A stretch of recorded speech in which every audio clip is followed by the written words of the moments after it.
I want to say, first of all, we are both alma maters of the same school, IUB. So I'm excited to talk to another Indiana University person. That I am not only am I a graduate, but our president, Adila, is also a graduate of I IU. didn't know that. Yes, we actually graduated in the same year, I think so. Yeah. I graduated in 2002. So I was Oh, not like, too because I was far apart. researching, in prep for this. And I said, wait a minute, Liz is from IUB. Okay, this is Yeah. awesome. I graduated in 2004.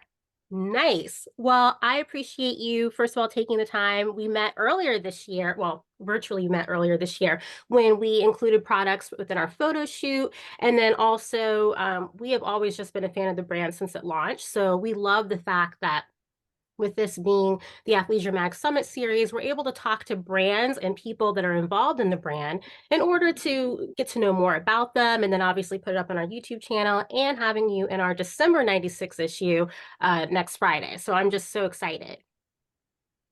I mean, we're excited to be a part of it, honestly.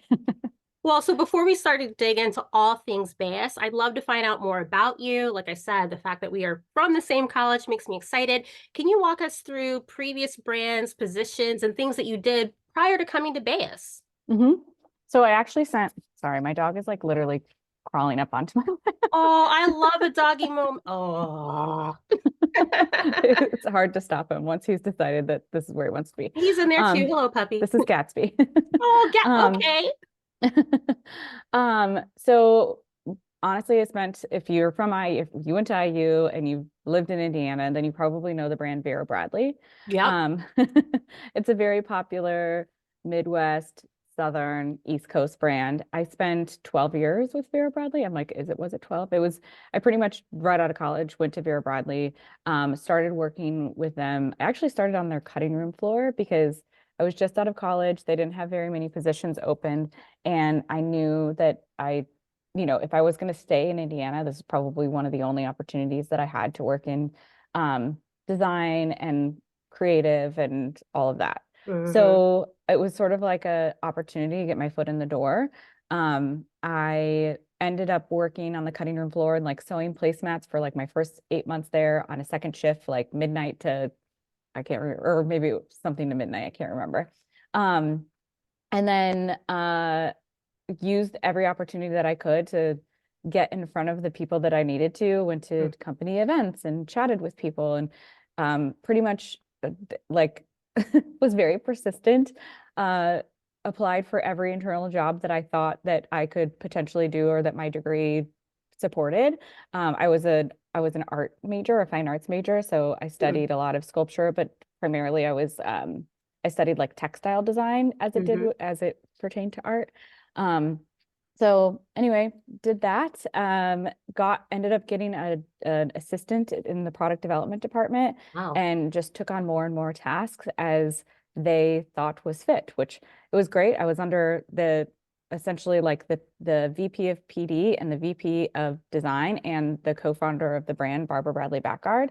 I was working with them every single day, showing them what I could do above and beyond, and then worked my way up at Vera Bradley. I spent the bulk of my time there as like a trend and creative Mm. director, really working over the development and design, and then working really hand in hand with like marketing and merchandising and all of those Mm. departments in order to grow the brand from a product perspective, but also from like a creative and trend perspective. So after that, I actually left because they were bringing everybody back in house and they had moved me to Los Angeles, and I was Mm.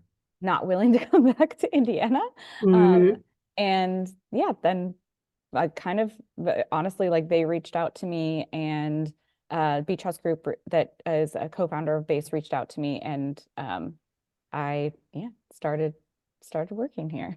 I love that. And can I just say, I mean, obviously growing up in Indiana, because I'm from Indianapolis originally, um, Okay.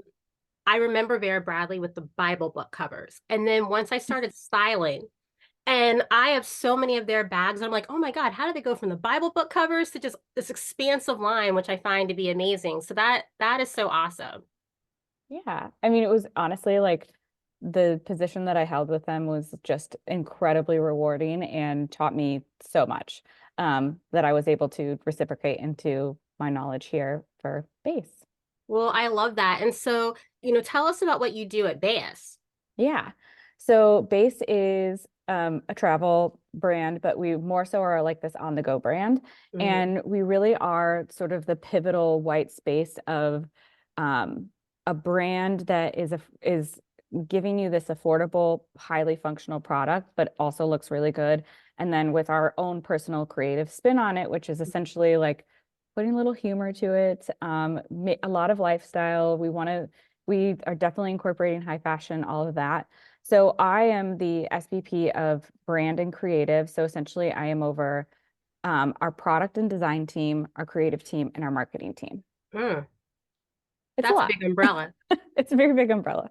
Well, We're I looking have, at ways to, like, give me a little bit of a smaller umbrella. We're going to be hiring for a VP of marketing, so oh, throw that wow. out there. Yeah. That's amazing. Well, I Yeah. remember when the brand started in 2018. I don't know what the first product was, but I remember the Weekender bag.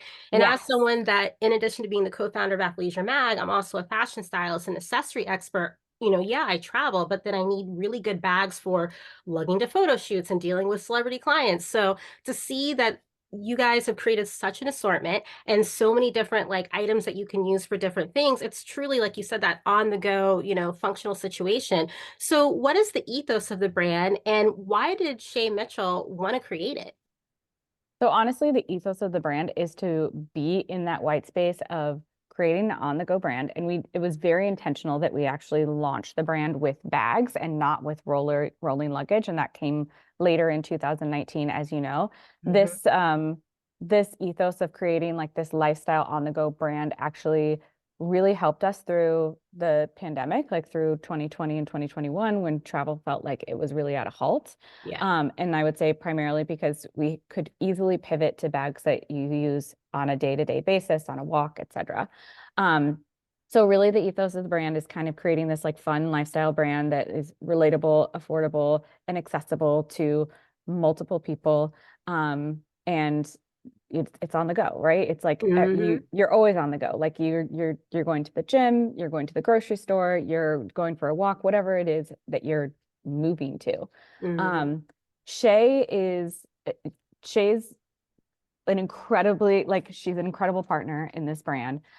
She's involved in the day-to-day, honestly, and primarily in creative brand product.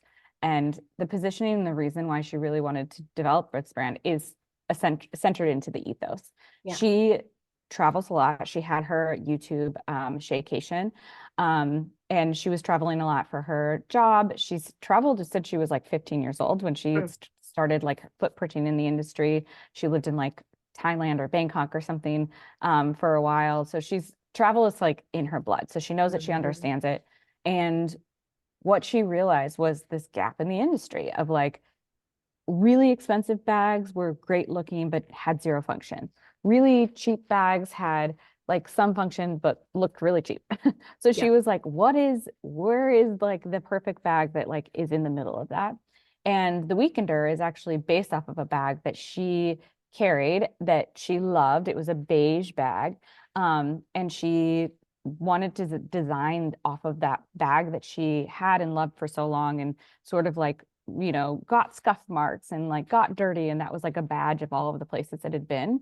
And that was like, I have no idea what that bag was. I've actually never seen it in person, but we kind of just like, based off of like her sketches and drawings and telling us the story in the background of sort of like the love of this that she had for this bag and all of the places that she took it, Hmm. um, is basically how that on the go lifestyle brand was really created. I love that. And, as someone who's designed, I'm always interested in the creative process. What do you look for when it comes to, adding new portions of the assortment to the brand or even just new colorways? Because you guys are really doing amazing at that as well. Yeah. Um, I mean, it's not without its challenge. Like, as you know, from a design perspective, and when you're creating an assortment, it's essentially like trying to look into a crystal ball of what people want. Mhm. So it's a lot of it is trend driven and design driven, and we use a lot of programs. We shop the industry and just in general, like what we are attracted to, what Shay is attracted to. We now that we have like an insane and amazing community of the brand, we tap into them to see what do they want. If we hear them shouting loud about something specific that they want, then we try to bring it in. Rolling Weekender is like one of those things we've been trying to work on as a brand for a while, because primarily, like, are we going to like the size of a carry-on? So we get a lot of complaints that it's super heavy. Well, yeah, it's the size of a carry-on that you're carrying on your shoulder. It's going to be heavy regardless of what you put in it. So making potentially a solution for rolling that is something that we want to do in the future, or that we are currently working on. And then it's really about reading into data. I mean, it is some of the boring stuff. It's seeing like what people are searching for. A lot of our color expansion has come primarily because either we've done a small drop of something and we see that we have an insane amount of people signing up for it, and essentially we want to like answer to these people, like what do they want? They signed up for maple, and there's like 40,000 people on a sign up list for maple, then we're going to bring maple into the core line. I love so maple. That's how some of it happens. Maple is like one of our top colors right now. Wow. How we decide what colors, I think, you know, we are a brand that started with beige and black in our first couple of years, 2 to 3 years. We really didn't launch any color. Everything was in beige and black. And then the consumer started wanting color again. And I think that that's a nuance that we're seeing across many industries right now. Like interiors right now, you know, beige and like this gray and whatever was kind of in. And now people are like reinvigorating color in their spaces. So I think we're seeing that trend across the board. People are asking for color, but we want it to remain, we want it to look good. We want it to look good all together, so that if you do have a collection that is a melange of colors that are offered in our product categories, then they all look good and match back to each other. Although we prefer people to be monochromatic when it comes to Same. we think it looks better monochromatic personally. What do you feel are the core pieces of the brand? The core pieces of the brand are the Weekender, and our rolling luggage is, I mean, hands down, that's what the consumer says it is. Personally, I mean, there is one new item that is like upticking. Our sports sling is like, we literally can't keep it in stock. And I think it is because, I wish I had one sitting here, but it is because when we started designing this, it's so funny. I wish I could like go through the iterations of it. It was at first like this thing that like, it could be like a long sling. It could be like almost like a badge sling, and then it would zip together. And then when we saw it zip together, it was like, oh, it's like nice and compact. And then we added this like sneaky water bottle pocket. It's like the perfect travel companion, but it's also the perfect everyday bag. And now we're going to be adding it in multiple colors. But I do think our sport category is like slightly underrated, but like the material of our sport category is really amazing. But if you ask from a consumer lens, like where does she put her dollars, or where do they put their dollars? And it's definitely like our luggage and our Weekender. And honestly, like for me, like our luggage is like, not to like put the word value on it, but it's a value item. It is it has more function than almost any piece of luggage on the market in this category for this at the level of durability that we offer, and at that price point. So it's really like, it's great luggage. And anybody that I've converted my husband from anybody that, I mean, we've converted Rimowa people that are like Rimowa stands, but like once you start using our luggage, it's like, oh, okay, I understand. I love that. And I love that sling bag. That's one of the ones we shot with, because like you said, I love that water bottle in it, but it just lays so nice, whether someone has ample bosom or not. It still lays really We nice. take that into account in our testing. We have all sizes and shapes in our team, so we like to try them on everybody. I love that. And I love that just as a brand, the focus on intention and design, and having all of these little areas that you can, you know, when you're opening up the luggage, having the little bags in it and all these things. How do you decide about the functionality to make sure that those elements are there? Yeah. So we honestly have our staple function pieces. There are things that in our, like, no compromise, we will always have them in a bag if it makes sense for the bag. And we learned that by trial and error. Honestly, like if we came out with a line and it didn't have the trolley sleeve, and just because we thought maybe it was a bag that didn't need a trolley sleeve, it wasn't going to be a travel bag. It was going to be more of like a daily tote. Yeah. And the consumer was like, well, I would buy that, but it didn't have a trolley sleeve. So it was like trial and error learning of like, what are those core function pieces that we have to have in all of our products? So those are things like our trolley sleeve or a padded laptop sleeve, or, ways to use it every day, ways to use it on travel, because we do know that the consumer is not always buying two bags for some do. I Yeah. buy a bag for everything, but like some do, but some are like, I want to use the same tote bag for work, for travel, for sport thing, like gym, whatever. They Mhm. want to use it all. So it's like giving the all, but also being mindful of like, if it is intended to be a sport bag, like let's throw in some of those sport specific function, like a pass through for your yoga mat or your tennis. If it is travel specific, like it definitely has to have a padded laptop sleeve. It has to have ease of accessibility. So when you go through TSA, and honestly, it's like constantly finding things to add on, like that sneaky water bottle pocket, or like hidden pockets that are great to like, easy accessibility for your phone, but it's not like on the exterior where it's easy Yeah. for somebody to grab. Our key leash is a staple, but functionality is like really, again, it's a very consumer driven thing. Mm. We listen to them, but it's also like us using the bags and saying like, oh wow, like this bag could really use something like this, and it would like level it up times 10. Mm. And if someone's brand new to the brand, what are 3 pieces that you suggest that they should have? Okay. I'm going to tell you, this is like the worst thing for me to say, but I am personally not a weekender girl. It's not I don't know why. I don't travel like that. Right. So my number one is you have to get the carry-on. Like absolutely number one. If you don't spend your money any other way, like with our brand, the Yeah. carry-on, rolling carry-on is a must. Next to me is any type of, it depends on what you have to have a good bag that goes on top of it. If you're a Yeah. weekender girly, the mini weekender. Mhm. Um, or I love all of our tote bags. Our East to West tote, which is in our recycled collection, is my go-to right now. I'm gonna Mm. carry our premium weekend, or premium duffel and premium weekender just came out. And I I'm love. gonna carry this for over the holidays for the first time. So I love this because it's like a duffel, but it also unsnaps and can become a more of a tote, which I'm more of a tote girl. Mhm. Um, or our you can't go wrong with our work tote because it's like super buttoned up, like it's like very structured, but it's like super roomy and expansive. And then the Mm. third piece is like a sling. Like honestly, like that is, it's like my perfect travel uniform, but also the sling and then the tote, or if you're a backpacker or a weekender, like are also perfect for like once you get there, you have your carry-on, you leave that in the room, and then you have these other bags to kind of like take you throughout the rest of your journey. When I'm styling on set, I carry the sling actually for like my high priced jewelry that I need to make sure it just kind of stays with me. So it's kind of fun to have that.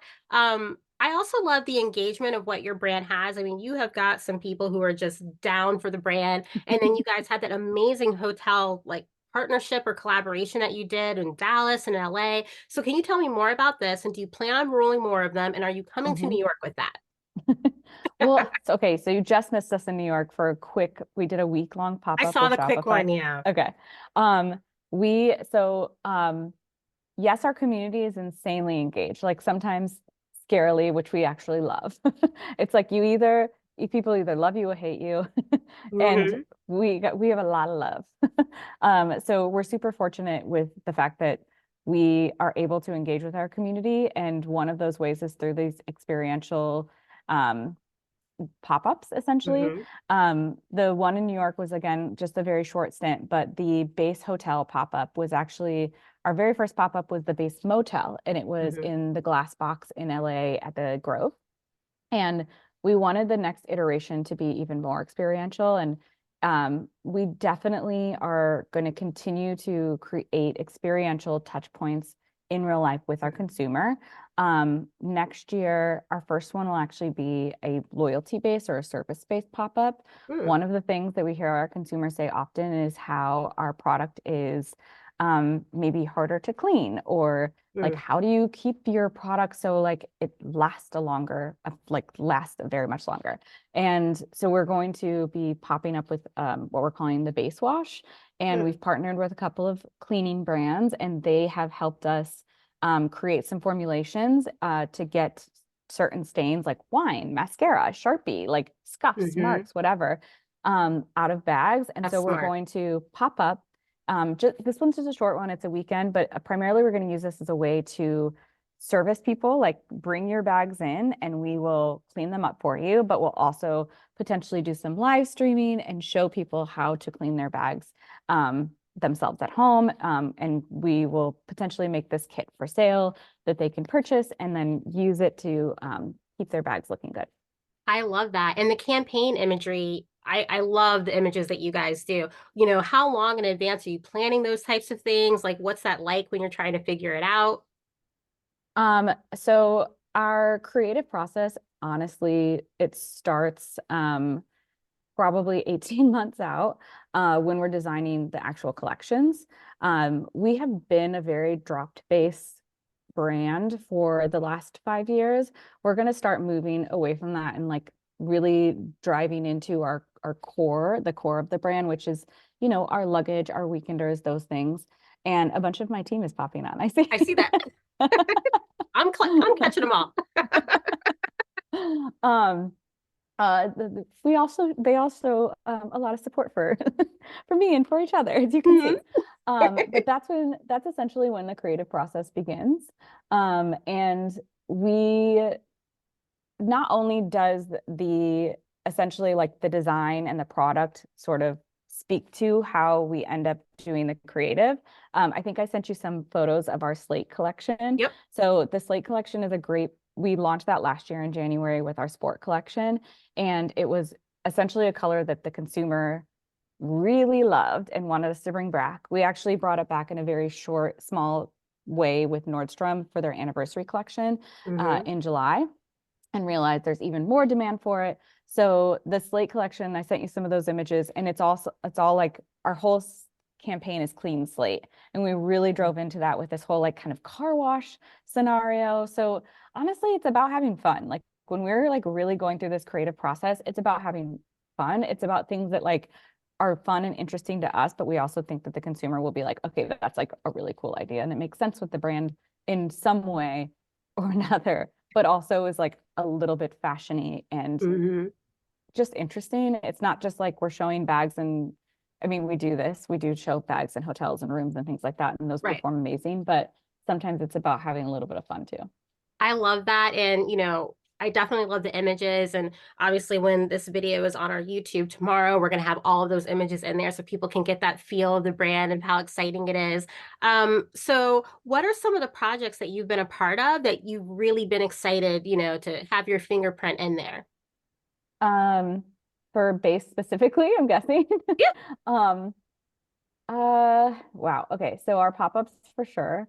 Um, I think some people witnessed at our first motel pop-up in at the Grove, when we opened it, I literally cried. And I don't know if it Mhm. was like a pain cry or a joy cry. It was Relief. like, yeah, it was like relief. And it was like, oh my gosh, it was like finally done.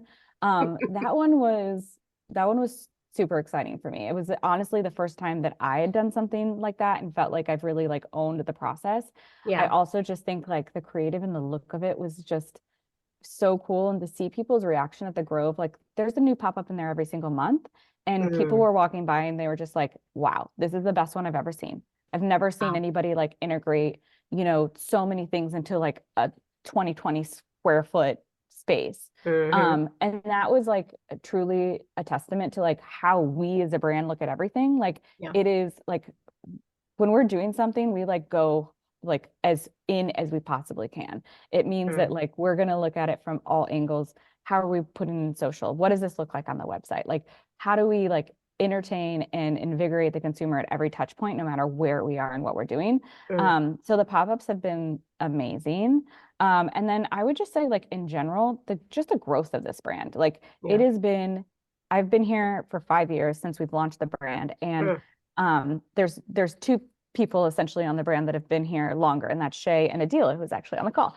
Oh. Um, and Adila is the other IU girl. Oh, Um, oh, nice. I was so excited because I'm like, oh, Liz is at from IU too. Hi, I love that. I love that. She's like, oh, the president is too. I'm like, okay, IU.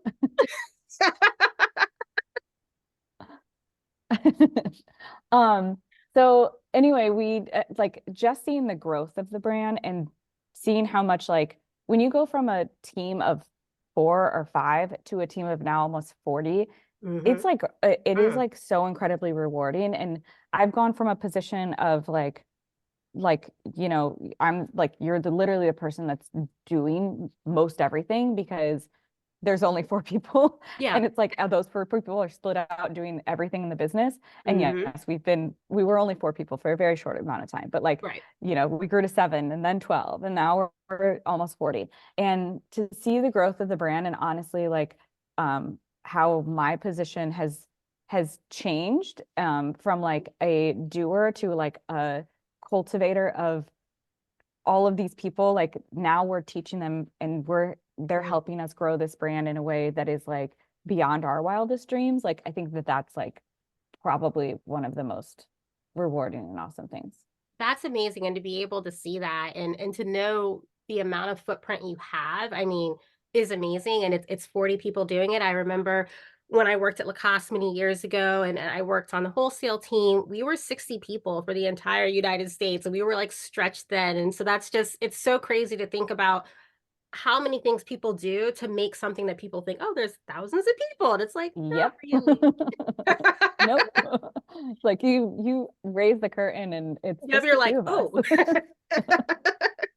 And my final question is, we always like talking to people, especially when we get to the end of the year. You're looking at like what you loved about this year and things maybe you're putting off until next year and things that are coming out next year. So from your position at the brand, what are the good things that took place, for you and the brand that you're really excited about Last year or this for this next year, year? for What 2023? for 2023? Yep. Um, Geez, I mean, for 2023, we did our first like big collaboration with Barbie, the movie. Which is And amazing. yeah, I think seeing the response to that really was intense for us as a brand. Like, Mhm. I will say, like, we probably underestimated it a little bit because I don't think anybody knew that Barbie the movie was going to be as big of a cultural phenomenon and kind of Mhm. remains, still is, as it Mhm. like launches on Netflix and whatnot. Or probably not Netflix, Well, HBO Max streaming with two services. options, Yeah. ASL and non-ASL. Yes. Um, so I think that like seeing how our consumer and their consumer responded to our collection. I mean, we sold out in most of the collection within like 23 minutes, I think, Oh, which is wow. like insane. And it wasn't Okay. like because we bought incredibly limited. Like No, but still. yeah. And we honestly like that one was a true testament to like our design team. Mhm. Primarily because it was like we saw the images and things coming through on the movie. Like this isn't one of the ones that like has reached out to us. We like reached out to them, and it was Mhm. like one of those persistent moments of like we're gonna keep knocking on a door and like we Yep. have to do this collaboration. And we got it to market in 6 months from like the time that we like not even signed the contract, but like knew Wow. that I think we were actually lab dipping for the color before because it was like we know we're gonna do it. We have to like do our due diligence. So we started Yeah. dipping for the color before we even like talked to anybody at Mattel. Oh my God. Um, Well, so you it know was what? You like one of those manifested. yeah, and honestly, that's like a Shay thing. Like she is a manifester. Um, so it's like we have more collaborations coming up, so that was really exciting. And then the pop-ups, like those are incredibly exciting. And then expanding our core collection, like that's one big thing that we started really doing with color this year. Yeah. And now we're going to do that even more, and not so much with expanding into color, but expanding into the colors that we currently have. So Yeah. it's all been really amazing learnings for us for this last year in particular. Like I said, we Mhm. went from almost being a brand of like black and beige to being a very colorful brand in a very short amount of time. Which is exciting. And so are there things that you thought maybe you would tackle this year, but due to time, resources, or just shifts, that's something that you're going to kind of position for next year that you're able to share? I mean, we like to jam so much into a year. Yep. Next year we have more collaborations and they're a little bit more diverse, like the way that we're approaching them. Hmm. And pop-ups, we're doing pop-ups with collaborations, the way that Yeah. I kind of explained the beige wash that's launching. So I think that's going to be incredibly exciting. Again, kind of rounding out our portfolio, which I think is something that we've always wanted to do. I think we have we have like less limitations next year Yeah.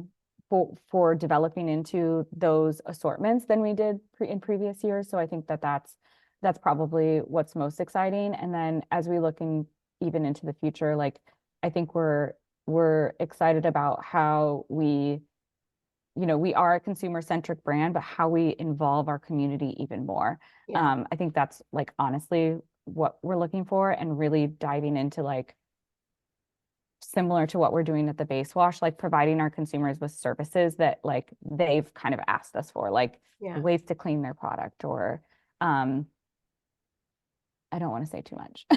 As we said, whatever you could share. So the last part is, what are, things that definitely are coming out next year that we should keep an eye out for what we call Um, buzz. if you are a owner of any of our top selling colors, which is pretty much all of them, we will have more items to round out your assortment Mm. across categories.